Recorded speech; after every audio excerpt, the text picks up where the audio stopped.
ஒரு ஊரில் ஒரு அப்பாவும் பையனும் இருக்காங்க. அந்த அப்பாவுக்கு வந்து ஒரு 80 வயசை தாண்டி இருக்கும்.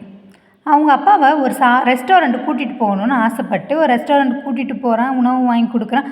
அப்போ சாப்பிடும்போது அவருடைய உணவு அங்கும் இங்கும் சிந்துது. ஆனால் அதை பார்த்துட்டு மற்றவங்களுக்கெல்லாம் ஒரு மாதிரியாக இருக்குது.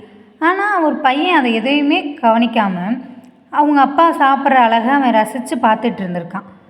அதுக்கப்புறம் அவங்க அப்பாவை கூட்டிகிட்டு போய் வாயெல்லாம் கழுவி விட்டு, முகம்லாம் கழுவி விட்டு, எங்கெங்கே சிந்துச்சோ அங்கெல்லாம் தொடச்சி விட்டு அவங்க அப்பாவை நல்ல முறையில் கூட்டிகிட்டு வர்றான். அப்போ அங்கே வேலை பார்த்துக்கிட்டு இருந்த ஒருத்தர் கேட்குறாரு, நீங்கள் இங்கே எதையும் விட்டுட்டு போகிறீங்களா அப்படின்னு கேட்குறாரு.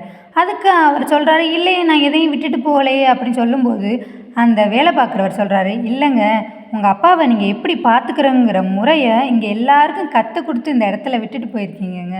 இது ஒரு நல்ல பழக்க வழக்கம். நீங்கள் என்ன நடந்தாலும் பரவாயில்ல, யாருமே அந்த தன்னுடைய தாய் தகப்பனை எப்படி பார்த்துக்கிறணுமோ அந்த முறையில் தாங்க பார்த்துக்கிறணுங்கிறத வந்து எல்லாருக்கும் உணர்த்தியிருக்கீங்க அப்படின்னு சொன்னோன்னே 2 பேருக்கும் ரொம்ப சந்தோஷமாக இருந்துச்சாம்.